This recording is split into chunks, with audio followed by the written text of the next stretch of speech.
Vienna, Austria, 1939. Siamo alla vigilia della Seconda Guerra Mondiale. Adolf Hitler detiene il potere assoluto sulla città. Eppure, solo 30 anni prima girovagava come un mendicante abbruttito per le strade di questa stessa città, apparentemente destinato, sin dalla nascita, a un futuro segnato dall'anonimato. Adolf Hitler nasce il 20 aprile 1889 a Braunau, una città austriaca al confine con la Germania. La madre, Clara, che aveva lavorato come domestica, coccola e vizia quel fragile figlioletto. Sotto la sua influenza entra a far parte dei ragazzi del coro di un monastero benedettino e il giovane Adolf pensa addirittura di farsi monaco.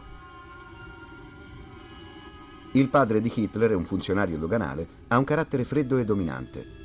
Quando viene a sapere che Adolf vuole studiare arte, sbraita: un artista? Non finché io vivo. Hitler è uno studente indisciplinato e mediocre, sempre pronto a incolpare i suoi insegnanti, che definisce mezzi pazzi e implacabili tiranni.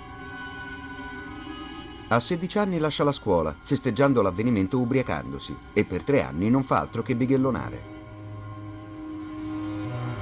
Viene poi attratto da Vienna, una città luccicante di cultura e di divertimenti. Ma non per Hitler. Per 4 anni conosce l'umiliazione di vivere in ospizi e di mangiare alle mense per poveri. La fame è la sua fedele guardia del corpo nel suo vagabondare per la città. Dipinge quadri dilettanteschi e si compiange perché non riesce a venderli. Poi, improvvisamente, arriva quella che lui chiamerà la sua salvezza. In mezzo a una folla immensa ascolta la dichiarazione ufficiale della Prima Guerra Mondiale e più tardi dirà: caddi in ginocchio e ringraziai il cielo.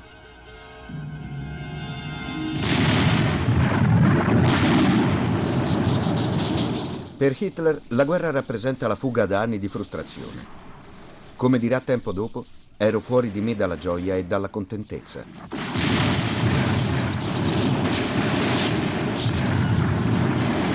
È un soldato che ama lo scontro. Dopo la guarigione in un ospedale militare, gli viene assegnata la Croce di Ferro al coraggio, ma i commilitoni lo disprezzano per il suo morboso amore per la guerra.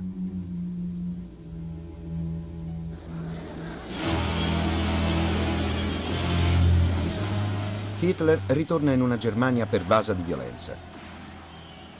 I tedeschi sono umiliati dalla sconfitta. Ribellioni e rivolte scoppiano senza sosta, mentre i comunisti, i socialisti e i gruppi reazionari si scontrano per il potere. Come informatore pagato dal governo tedesco, Hitler spia un gruppo costituito da scalcagnati radicali, il Partito Operaio Tedesco, ma invece di passare informazioni alle autorità, Hitler aderisce al partito. Nelle trame rivoluzionarie, Hitler ritrova un'esaltazione che lo ripaga dello squallore dell'esistenza. Hitler è spietato, è un abile agitatore di folle e presto assume il comando del partito. Ne viene cambiato il nome, ora è il Partito Nazionalsocialista o Partito Nazista, e il programma consiste nell'appellarsi alle classi più povere. Togliere ai ricchi, dice Hitler, e aiutare i poveri. Dobbiamo costruire una nuova forte Germania, dice alla nazione sconfitta.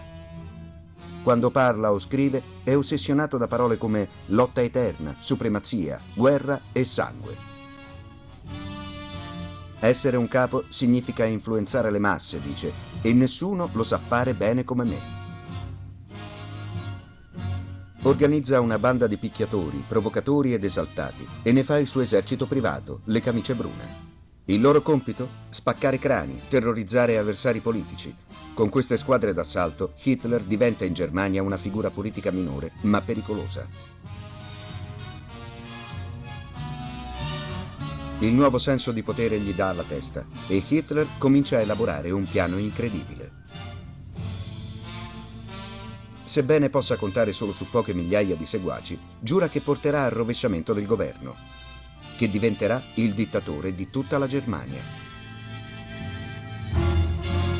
Nel 1923, dopo una riunione politica in una birreria, Hitler percorre le vie di Monaco a capo delle sue truppe d'assalto. La rivoluzione nazionale è iniziata, dichiara.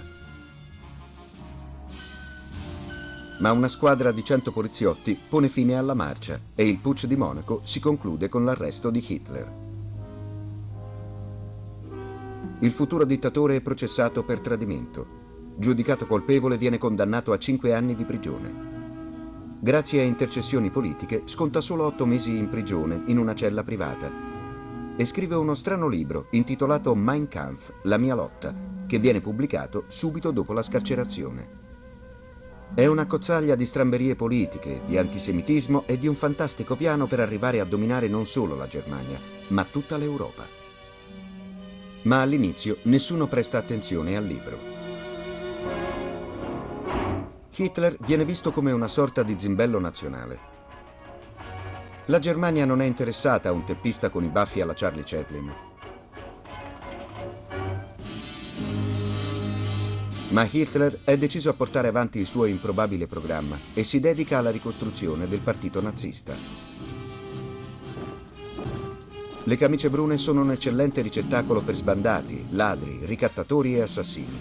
Sono il suo zoccolo duro. Ma un po' alla volta Hitler comincia ad attirare migliaia di seguaci. Promette di ridare alla Germania la sua grandezza, di costruire un potente esercito. Solo la forza vince, dice. Solo con la lotta, simbolizzata nel sangue, si può dominare. Diventa per molti l'uomo del destino e col passare dei giorni Adolf Hitler avverte che il potere agognato è alla sua portata.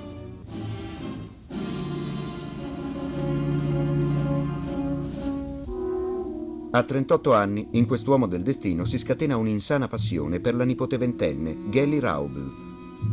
Nevroticamente possessivo, le proibisce di allontanarsi da lui, di condurre una vita indipendente. Nel 1931, la ragazza, in un momento di disperazione, si uccide.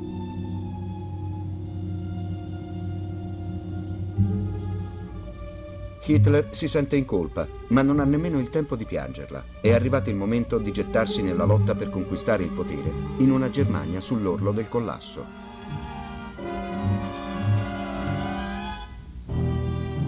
Ci sono 5 milioni di disoccupati.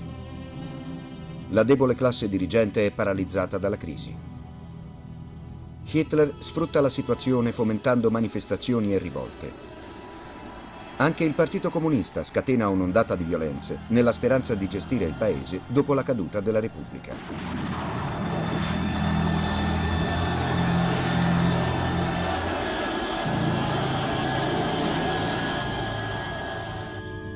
Hindenburg, il presidente della Repubblica, ha 84 anni. Non è più un uomo lucido e il governo da lui presieduto è irrimediabilmente indeciso e corrotto. Nonostante il suo odio per Hitler, Hindenburg è costretto a scendere a patti e a compromessi con l'infido partito nazista. Dopo essersi incontrato con Hindenburg e i suoi rappresentanti, Hitler esclama vantandosi: "Adesso li ho in tasca". Nel 1932 Hitler compie una mossa audace. Si presenta alle presidenziali in competizione con Hindenburg. "Non è una sommossa che vogliamo", dice Hitler. "La democrazia deve essere distrutta con le armi della democrazia". Ma in libere elezioni i tedeschi preferiscono un senile Hindenburg a un potenziale dittatore come Hitler. Furioso per la sconfitta elettorale, Hitler comincia a ricorrere alla violenza per destabilizzare la Repubblica e accrescere il suo potere.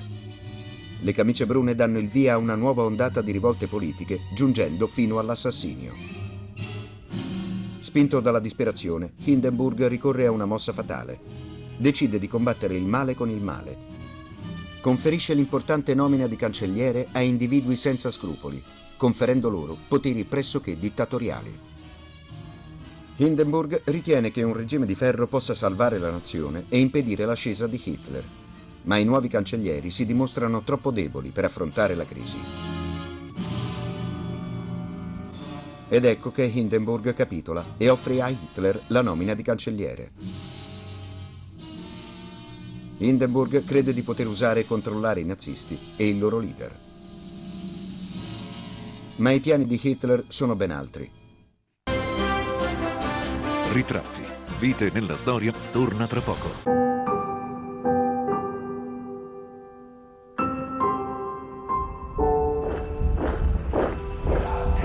La guerra non è una questione di muscoli, ma di coraggio e sofferenza. Di chi la fa e di chi la subisce. 1939-1945. Il mondo messo a fuoco. Ogni giovedì alle 21 su History Channel. Quando lo sport è tutto.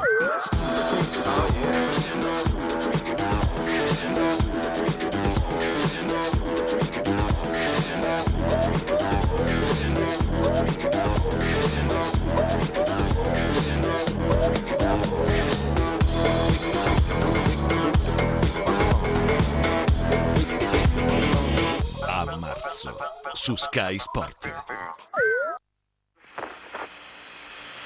Okay, Neil, we can see you coming down the ladder now.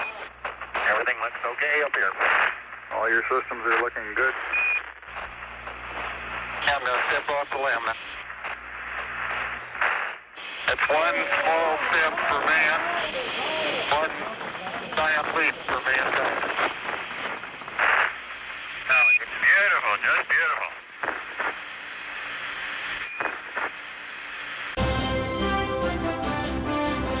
Ritratti, vite nella storia. 27 febbraio 1933. Il palazzo del Reichstag prende fuoco. L'incendio è appiccato dalle squadre d'assalto naziste. Ma Hitler addossa la colpa ai suoi vecchi nemici, i comunisti, che diventano così il capro espiatorio. Sostiene che l'incendio del Reichstag e la crisi politica della nazione dimostrano che la Germania ha bisogno di una guida forte. Richiede poteri dittatoriali assoluti che gli vengono conferiti legalmente dallo stesso Parlamento tedesco. La libertà di una nazione si consegna nelle mani di un dittatore. Un topo di fogna è salito al potere, disse uno storico. Ma milioni di tedeschi inneggiano a Hitler come all'uomo che può ricondurli alla grandezza. Gli altri o hanno paura di opporsi o non danno importanza all'avvenimento. La Germania è nelle sue mani, ma Hitler vuole di più. Si impegna a conquistare tutta l'Europa, a qualunque costo. Sie und die Bewegung sind Lebensausdruck unseres Volkes und damit ein Symbol des Ewigen. Es lebe die nationalsozialistische Bewegung! Es lebe Deutschland!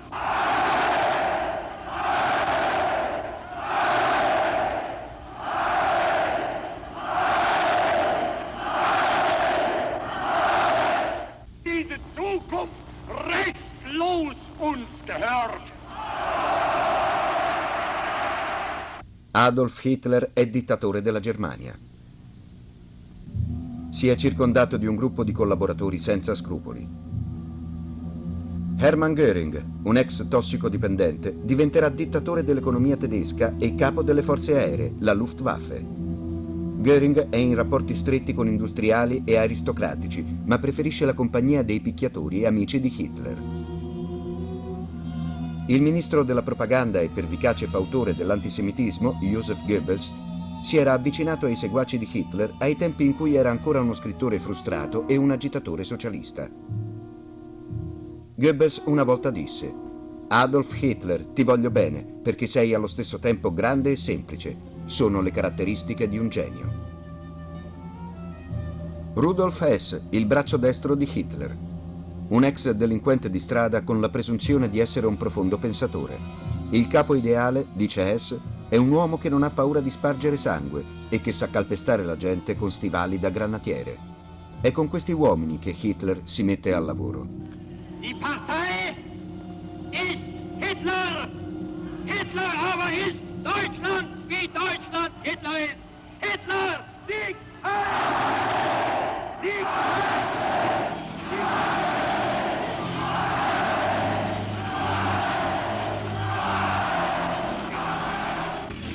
Si bruciano i libri perché le idee sono pericolose. Stampa e cultura nazionali devono essere controllate dallo Stato. Tutti i partiti politici devono essere eliminati.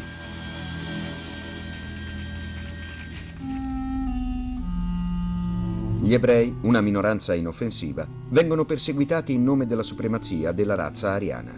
Si boicottano le loro attività commerciali, vengono picchiati per strada, sono allontanati dalla vita pubblica e professionale. La nazione tedesca si trasforma in un incubo. Eppure molti tedeschi preferiscono ignorare il clima di crescente terrore. Adolf Hitler dà loro quello che vogliono. Dice di essere amico dei poveri. I disoccupati trovano lavoro nella costruzione di opere pubbliche, nelle fabbriche di armamenti.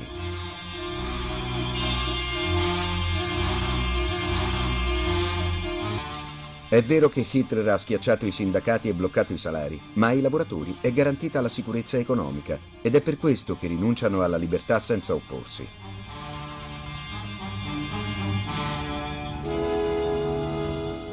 Gli industriali sono favorevoli a Hitler, che aveva promesso loro gli enormi profitti che sarebbero derivati dall'allestimento dell'apparato bellico nazista. La Germania attraversa un buon momento. A pochi importa che questo sia dovuto all'ascesa al potere di un gangster politico, pronto ora a muoversi contro l'Europa.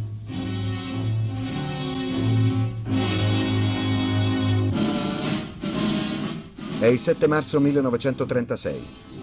Una piccola armata nazista entra marciando nella regione industriale della Renania, che era stata smilitarizzata dal Trattato di Versailles. Potrebbe rivelarsi una mossa suicida per Hitler. Sa bene che i francesi e gli inglesi sono non solo abbastanza forti da fermarlo, ma che potrebbero anche schiacciarlo insieme a tutto il suo Terzo Reich. Ma proprio come si aspettava, le sue truppe non incontrano resistenza. Francesi e britannici non vogliono rischiare una guerra, anche se avrebbero potuto vincerla facilmente. Esaltato dal successo ottenuto in Renania, Hitler si incontra con Benito Mussolini, il dittatore italiano. Hitler convince Mussolini a imbarcarsi in audaci imprese militari e dividersi il bottino di guerra. Con l'Italia come alleata, Hitler è pronto a pianificare la prossima mossa. Nell'inverno del 1937 si riunisce segretamente con gli uomini del suo comando. Annuncia la decisione di marciare sull'Europa. I suoi generali sono allibiti. Fanno presente che la Germania è ancora troppo debole, che la Francia e la Gran Bretagna possono facilmente distruggere l'esercito tedesco, ma Hitler non riesce più a controllare la sua ambizione. Il 13 marzo 1938 le armate di Hitler invadono l'Austria. Ancora una volta Francia e Inghilterra restano a guardare.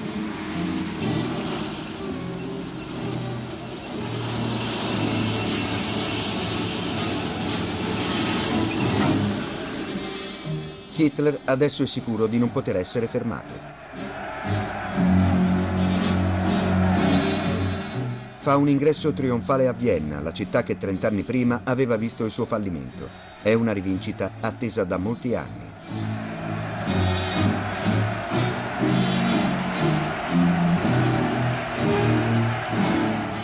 È con orgoglio perverso che nutre la consapevolezza di essere lui a tenere l'Europa sull'orlo della guerra.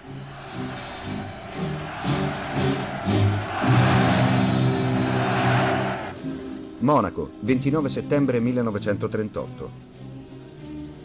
Inghilterra e Francia tentano in tutti i modi di mantenere la pace.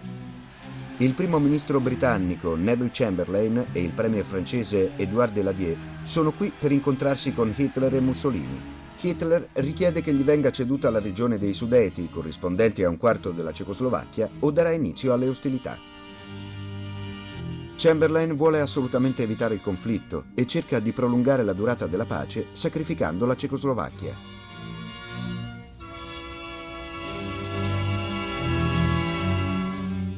La brama di conquista di Hitler sembra momentaneamente soddisfatta.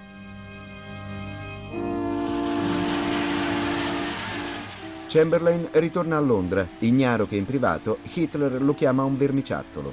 Chamberlain dice alla nazione e al mondo: «Miei cari amici, siamo tornati a Downing Street dalla Germania con una pace onorevole. Credo che la nostra sarà un'epoca di pace». Yesterday afternoon,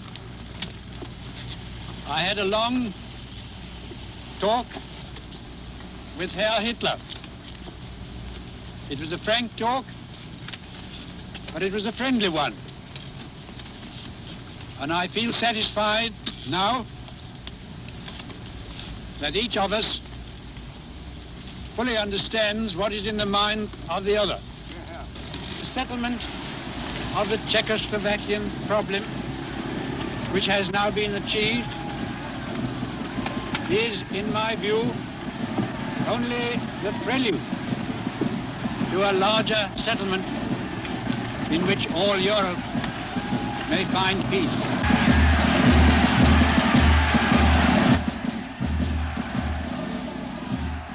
Ma un'inquietante oscurità sta calando sull'Europa.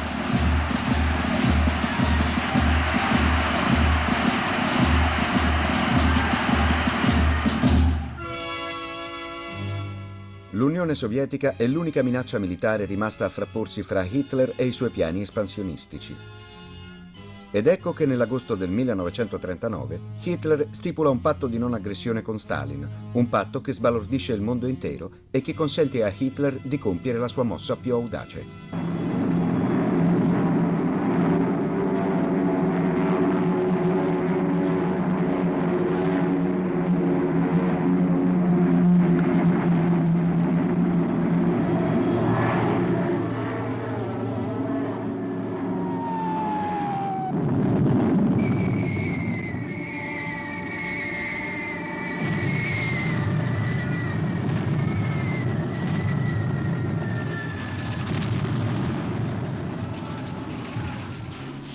La guerra lampo tedesca si abbatte sulla Polonia. È l'inizio della guerra più terribile della storia.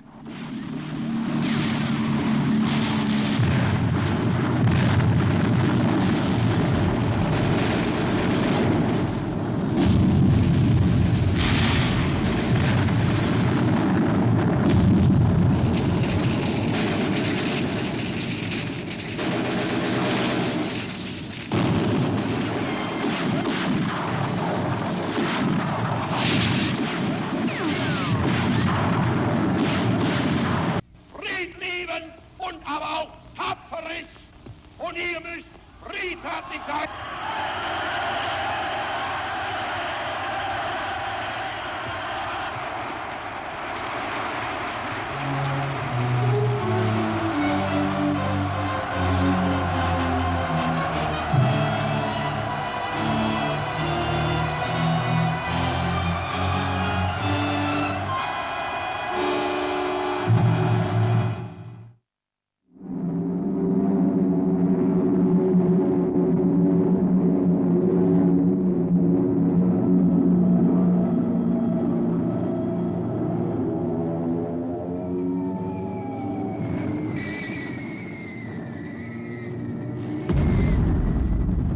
(1939). La guerra lampo nazista sconquassa la Polonia. Adolf Hitler era ricorso a minacce, ricatti e false promesse di pace per annettere l'Austria e la Cecoslovacchia. Adesso dice ai suoi generali: non possiamo ottenere ulteriori successi senza spargimento di sangue.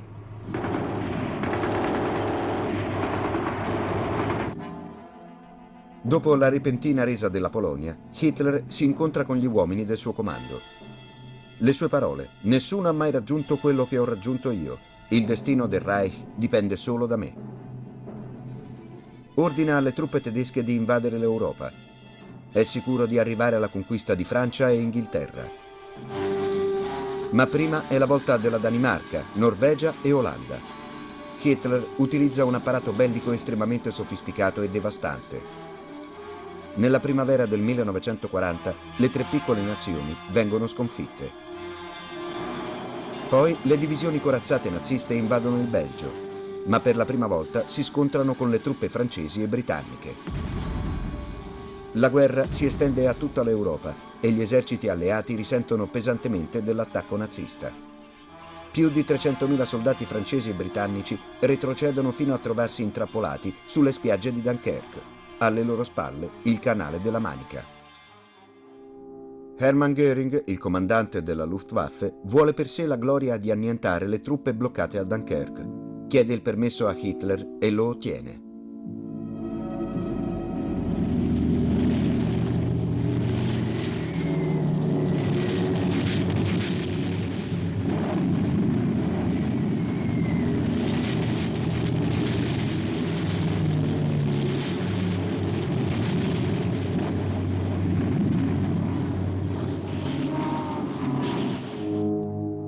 ma la Luftwaffe fallisce nel suo obiettivo. Nonostante i martellanti bombardamenti, il nemico riesce a fuggire per mare.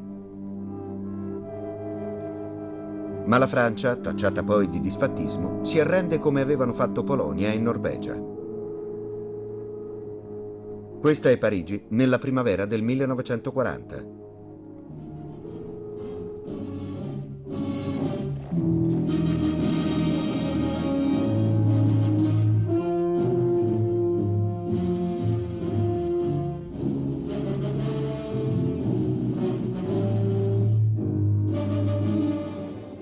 E ora Hitler umilia i francesi, costringendoli a firmare un armistizio sullo stesso vagone ferroviario che aveva visto la resa della Germania dopo la Prima Guerra Mondiale. William Scherer, un corrispondente presente alla scena, scrive: «Il volto di Hitler esprime disprezzo, rabbia, odio, vendetta, rivincita e trionfo. Hitler definisce quel momento il più grande e il più bello della mia vita».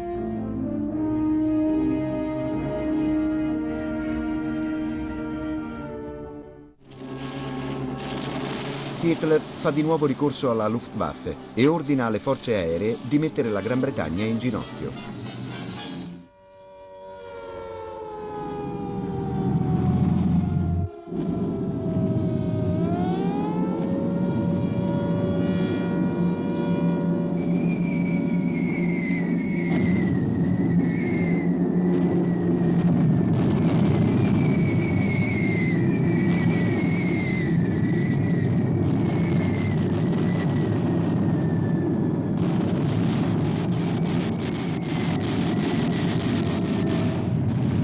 Per lunghi mesi l'isola combatte da sola e vacilla sotto i blitz nazisti.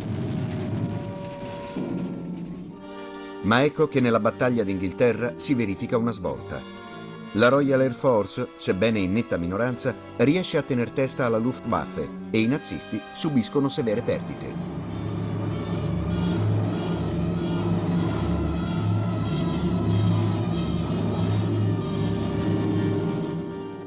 La RAF salva la Gran Bretagna. Disse Winston Churchill: mai nella storia dei conflitti umani tanti uomini dovettero così tanto a così pochi. Adolf Hitler è abituato a vittorie veloci. Decide che la conquista della Gran Bretagna può aspettare. Si concentra intanto a Oriente. Spezza il patto di non aggressione con l'Unione Sovietica e aggredisce la Russia con una durezza che lui stesso definisce senza precedenti, spietata e inesorabile. Il mondo, dichiara Hitler, resterà col fiato sospeso.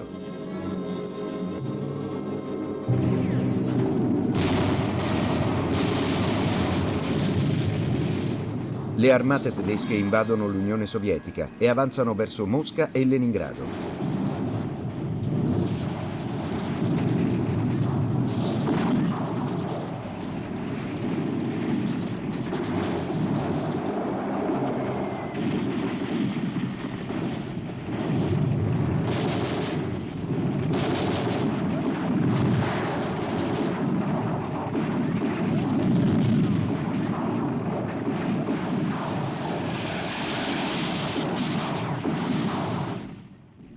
Quest'anno, si vanta il feldmaresciallo Göring, in Russia moriranno di fame 20 o 30 milioni di persone. E forse è un bene che sia così, visto che certe nazioni meritano di essere decimate.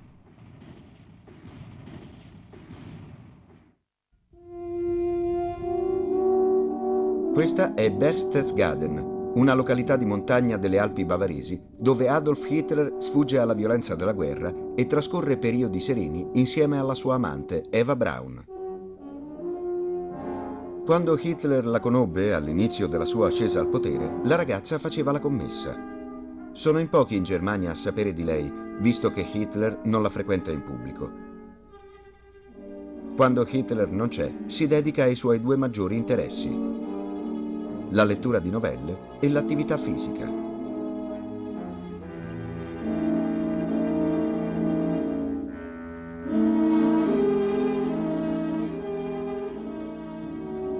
Il rapporto con Eva è peculiare. Con lei, Hitler si vanta di avere altre relazioni. Le proibisce di ballare e cantare in sua presenza. 2 volte la spinge sull'orlo del suicidio. Eva Braun è un'amante del cinema ed è una fanatica ammiratrice dell'attore americano Robert Taylor. Un osservatore dice che è dotata di scarsa intelligenza, il che non dispiace a Hitler, secondo il quale più l'uomo è grande, più insignificante deve essere la donna. Adolf Hitler si considera un amante della musica. La canzone popolare che preferisce e che spesso si fa cantare dal maggiordomo a Berchtesgaden è Chi ha paura del lupo cattivo.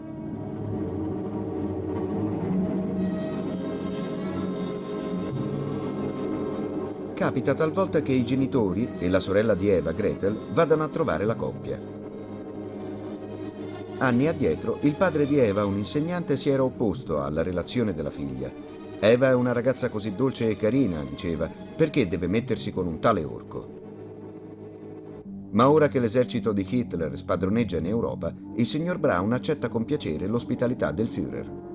La battaglia sul fronte russo consente pochi momenti di riposo a Hitler. L'attacco giapponese a Pearl Harbor lo coglie di sorpresa. Sperava che gli Stati Uniti non entrassero in guerra per almeno un altro anno.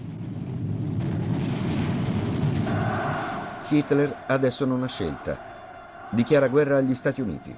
La nazione tedesca, dice, reclama solo i suoi diritti e noi combatteremo per assicurarci il diritto all'esistenza, anche se migliaia di Churchill e Roosevelt cospirano contro di noi.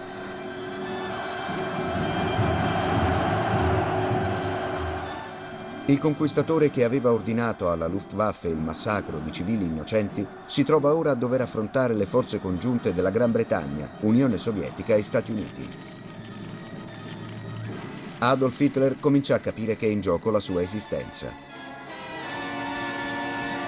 Die Jugend ist uns verschrieben und verfallen mit Ritratti. Vite nella storia torna tra poco. Un tempo le guerre si combattevano faccia a faccia. Anch'io ho combattuto così. Oggi la guerra la decidono le armi. Così le armi si sono evolute.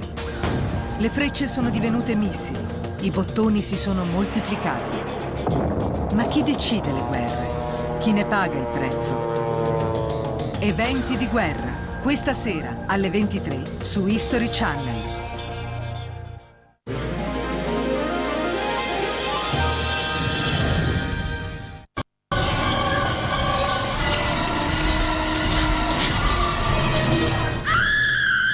Thompson, look, listen and live.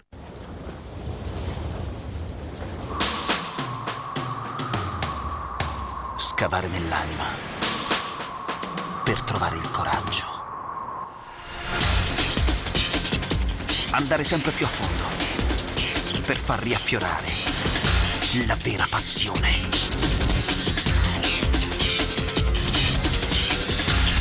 Danger Diaries, i nuovi episodi. Sabato e domenica alle 21 su A1.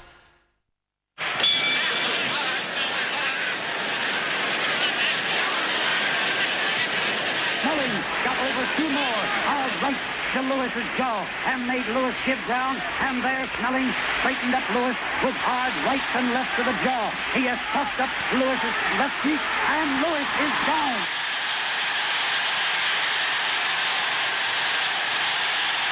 Winner is Bailey!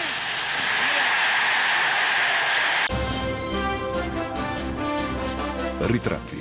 Vite nella storia. Adolf Hitler combatte su 2 fronti, in Unione Sovietica e nel Nord Africa. La pressione della guerra comincia a farsi sentire. I capelli si incanutiscono e confida all'amico Goebbels di soffrire di vertigini e capogiri.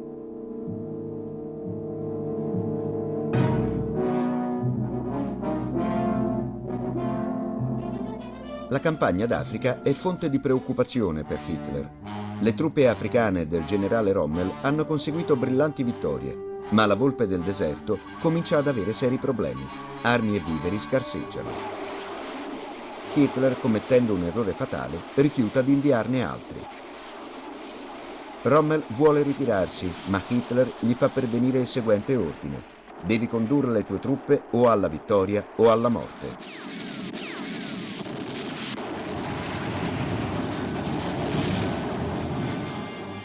La Germania esce perdente dalla guerra in Africa e questa sconfitta segna l'inizio della fine di Hitler.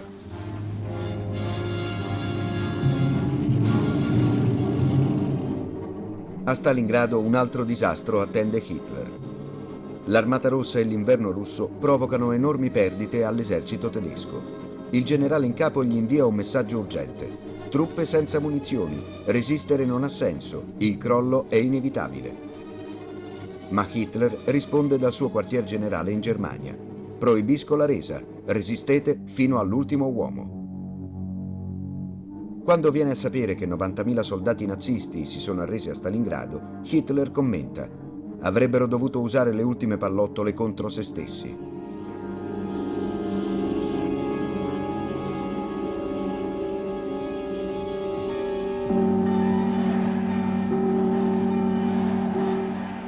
Le truppe americane liberano Roma nel giugno del 1944, dopo aver invaso quella che consideravano la zona più vulnerabile d'Europa.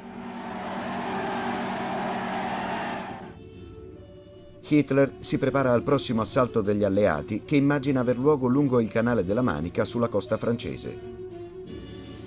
È sicuro che l'esercito tedesco riuscirà facilmente a respingere l'attacco. L'intera linea costiera brulica di postazioni difensive che Hitler chiama con orgoglio il suo inespugnabile vallo atlantico.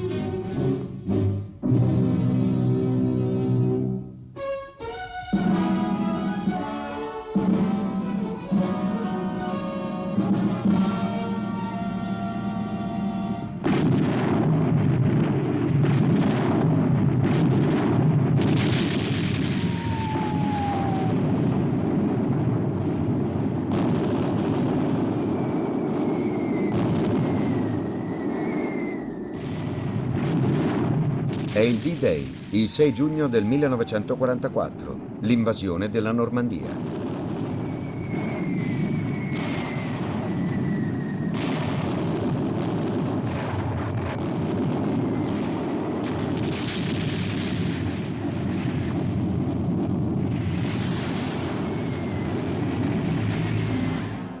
A causa di informazioni sbagliate e di indecisioni, il comando tedesco fallisce nel respingere la più grande invasione via mare della storia.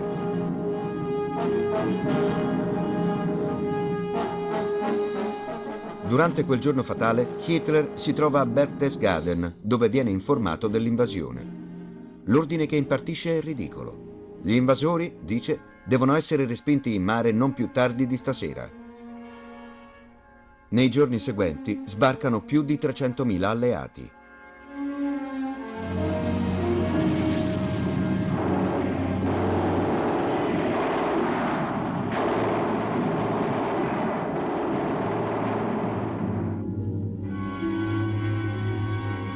L'inespugnabile vallo atlantico di Hitler è crollato. Pochi giorni dopo si tiene una riunione al vertice. Hitler non lo sa, ma un gruppo di ufficiali tedeschi non ne può più della guerra. È disgustato di Hitler e progetta di assassinarlo proprio quel pomeriggio. Un eroe di guerra mette una bomba a orologeria in una cartella che viene piazzata a pochi metri dalle gambe di Hitler, ma un altro ufficiale, per sbaglio, prende la cartella e la sposta.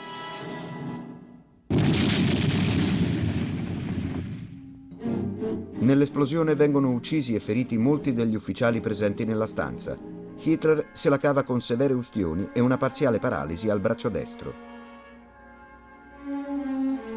Quello stesso pomeriggio si incontra con Mussolini e gli dice: essere sfuggito alla morte mi convince ancora di più che la nostra causa è destinata ad avere successo. E Mussolini gli dice: quanto è accaduto oggi mi riempie di rinnovato coraggio. Sarà il loro ultimo incontro. A meno di un anno di distanza, il cadavere di Mussolini penderà appeso per i piedi nelle strade di Milano.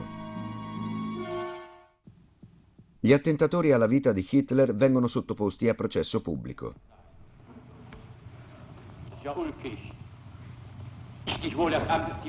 Vengono messi in croce dal pubblico ministero, dai loro avvocati difensori e perfino dal giudice, che verrà poi descritto come un maniaco, vigliacco e ingiurioso. Feines Früchtchen. Ja, feines Früchtchen. Sie haben gewartet, bis man die Dienstverpflichtete. Und zwar, wo sind Sie hingegangen? Chemische Erzeugung, haben keine Ahnung von Chemie. Werden Sie lieber eine Knarre in die Hand genommen wäre ich auf dumme Gedanken gekommen. Aber natürlich, Sie haben ja bestätigt, dass Sie KV sind. Na also, und werden Sie hier nicht unverschämt. Mit Ihnen werden wir fertig, Firma. Sie sind nicht berufen, hier Sie ein Urteil anzumaßen, wo Sie nur dazu da sind, sich auf die Äußerung, auf die Verräter.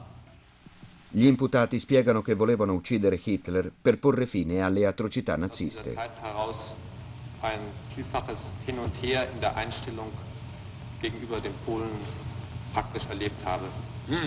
Das ist eine wesentliche Gedacht an die vielen Morde. Non sia arrogante, dice il giudice. Sappiamo noi cosa farne dei tipi come lei. Ja, also OKH, Sachbearbeiter. Il giudice li definisce venduti e traditori.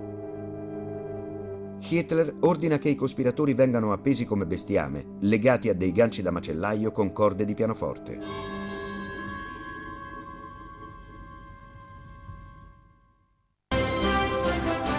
Ritratti, vite nella storia, torna tra poco. Complesse come un computer o semplici come un interruttore. Le invenzioni rappresentano i capolavori dell'ingegno, i pilastri del progresso. Ma chi le ha concepite? Chi le ha realizzate? E come? Per conoscere e capire le opere dell'inventiva umana, dall'esplorazione sottomarina ai viaggi interstellari, meraviglie della modernità. Tra poco, su History Channel. Le idee entrano in azione.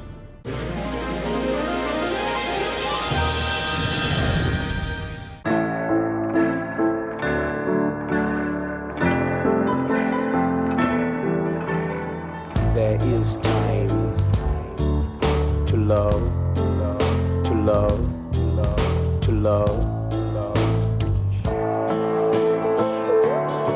Non me lo posso ancora permettere. A domani. There is time to change.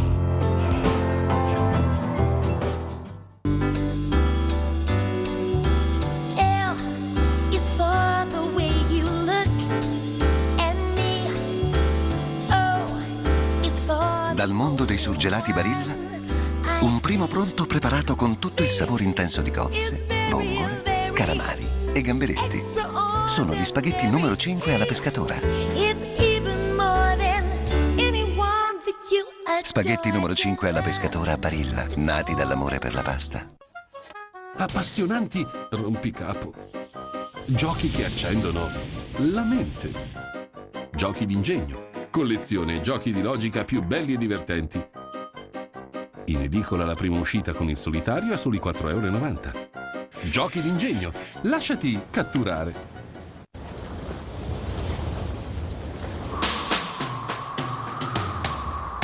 Scavare nell'anima per trovare il coraggio.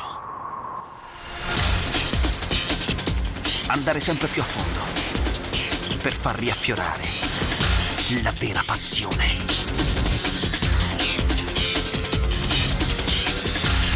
Danger Diaries, i nuovi episodi. Sabato e domenica alle 21 su A1.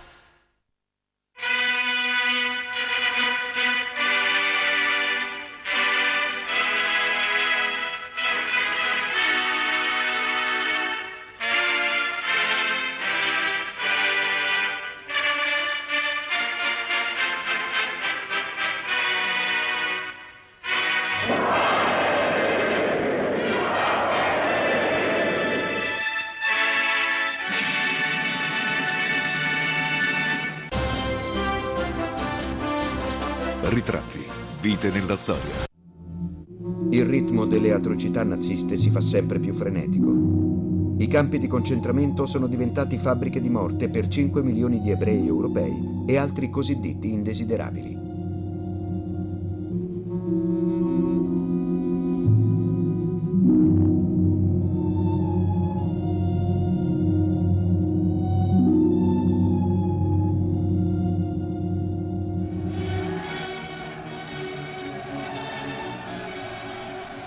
La maggioranza del popolo tedesco è indifferente alla carneficina che si sta compiendo.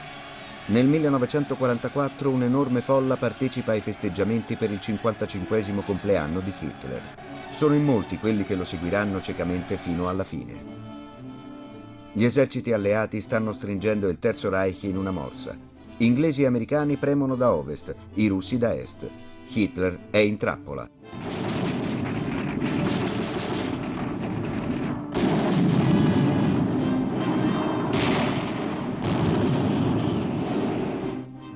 I tedeschi contrattaccano nell'inverno del 1944. La battaglia della Bulge è l'ultima disperata carta giocata da Hitler, che dice: riusciremo ancora a dominare il destino.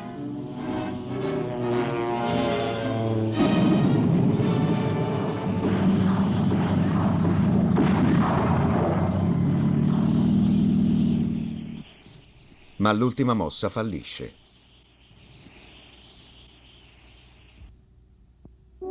Gli eserciti alleati avanzano attraverso il Reno ed entrano in Germania.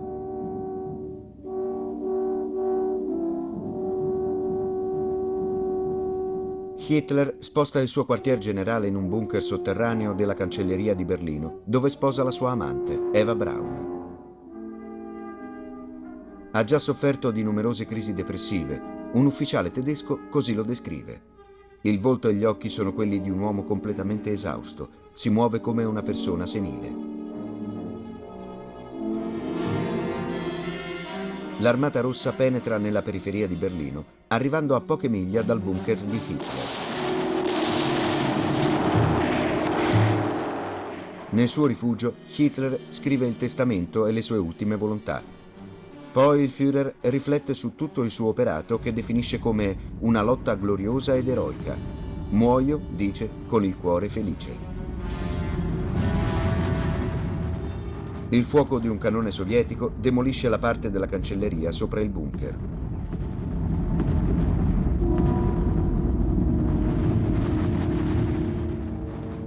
Il giorno seguente le truppe sovietiche si spingono fino a un isolato dal bunker. Mentre per le strade infuria la battaglia, Hitler ed Eva Braun si ritirano in una stanza sotterranea. Con nelle orecchie il frastuono delle mitragliatrici, Eva Braun prende il veleno e Hitler si porta una pistola alla bocca e tira il grilletto. Dietro le mura distrutte della cancelleria vengono bruciati i corpi di Adolf Hitler e di sua moglie.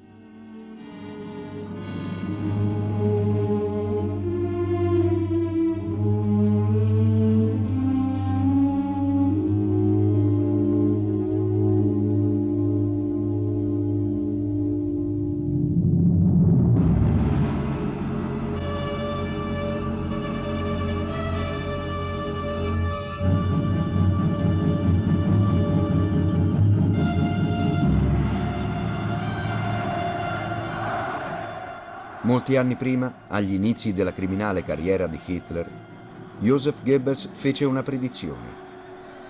Quando il potere sarà nelle nostre mani, non lo cederemo mai. Dovranno trascinare via i nostri cadaveri. Joseph Goebbels aveva ragione.